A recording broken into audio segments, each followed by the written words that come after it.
Ямар зүйлтэй гэрэлсэн? Та нар өөрсдөө хэр хөрхөн гэж боддог вэ? За лайк, subscribe дараачих. Мундаг хөө бай. Тэр нь гэрэлнэ. Би бэлгийн чиг баримжаа талаасаа гей биш. Зяд тэгэхээр яг юу болсон юм бэ хөшөө? What?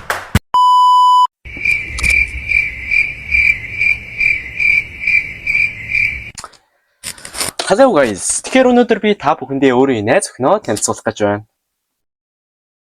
За тоглосон юм аа. За та нарт тэгэхээр ер нь миний нэрийг мэдтгүй мэлээ. Тэгээд би бичлэгтэрээ одооноос хэлж явахаар шийдлээ. За намайг Баяр Шавлан гэдэг. You can call me Баяра. Энэ бичлэгээрээ би хамгийн хачирхалтай осуудын тухай хүрэхээр шийдлээ. Бичлэг эхлэхээс өмнө лайк болон subscribe даруул илүү сонирхолтой бичлэгүүдийг хүргэх болно. Ингээд эхэлцгээе.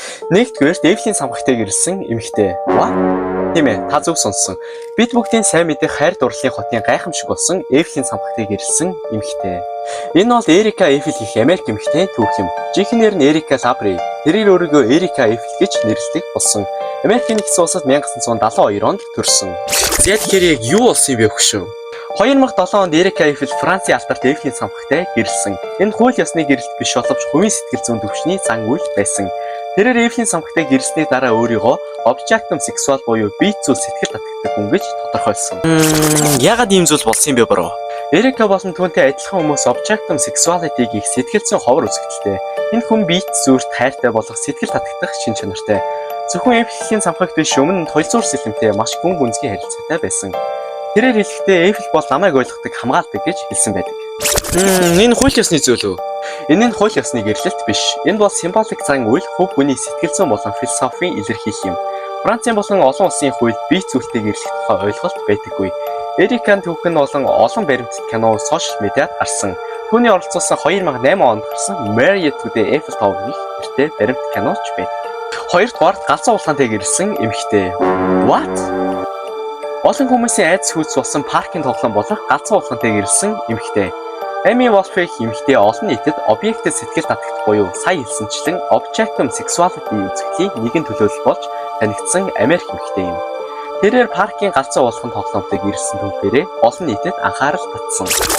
Хин гинэ? Түүний нэрийг Amy Wolfe Dorfel гэдэг. Америк нэгдсэн улсын Пенсильвани мужид 1976 онд төрсөн. Сүмийн хөгжмийн зохиол сүсэх бишрэлтэй христтгэгч нэгэн. Ямар зүйлтэй гэрэлсэн? Amy Wolfe 1001 наач нэртэй Германд байрладаг паркийн галзуу уулганд 2009 онд ёслолын байдлаар гэрэлсэн. Энэхүү галзуу уулган нь Early Business Park, Tripsdrill нэртэй паркад байрладаг. Wolfe тухайн төхөөрөмжинд 16 жилийн турш сэтгэлтэй байсан гэж мэдгдсэн. Guys, be loyal to one person just like this person. Okay? Яга хайртай болчихоо бороо. Тэрээр 1001 наачтыг эрэгтэй гэж үздэг бөгөөд Ханс хэмээн нэрлэдэг. Хит хит удаан тухайн тоглоомын байрч руу очиж хайртай зүйлтэйгээ ойр байхыг хичээдэг байсан. Тэр ихтэй би түүнтэй маш хүчтэй жинхэнэ холбоо мэдэрдэг. Энэ бол надад зориулсан жинхэнэ хайр гэж хэлж байсан. Wolfe бага наснаас объектуудад татагдах хандлагатай байсан ба тэр шилэн алханд сэтгэл татагдаж байсан. What I'm talking about, man? That's fine. Objectum sexuality албан ёсны сэтгэлийн өвчний ангилалд ордоггүй ч ховор сэтгэл зүйн онцлог гэж судлагддаг. Түүний эцсийн зорилго нь тэр хайр сэтгэлээ илэрхийлж, нийгмийн ойлголтыг өөрчлөхийг зорьсон нэгэн. 3 дугаарт өөрөө өөртөөгөө гэрэлсэн залуу. What the heck? Та нар өөрсдөө хэр хөрхөн гэж боддог вэ? Тийм ээ залуу минь. Чи царайлын залуу шүү хөш. Үгүй шүү дээ хөш. Чамтай ер нь гэрэлнэ. Ямар гоё вэ? Окей бро. Зяк Луи өөртөөгөө гэрэлсэн төв. Хятадын Жууча хотоос ирсэн Луи гэх нэгэн нэр 2007 онд өөртөөгөө гэрэлэх ёслол зохион байгуулжээ. Тэрээр өөрийн материалыг ашиглан эмэгтэй даашинцтай өөрийн төрстэй гэрэлсэн. Энэ үйл явдлыг real байдлаас салах, өөрийн бүрэн болгох гэсэн санаатайгаар тайлбарсан байдаг. Интернет, сошиал медиад бичлэг болон хувийн тодорхой зүйл нь төдийлөн байдаггүй мэлээ. Түүний хэлснээр энэ гэрэл нь намайг дахин бүрэн болгож байна. Миний хувьд гэрэлтийн утга өөр бусдад ойлгох зүйлээс өөр.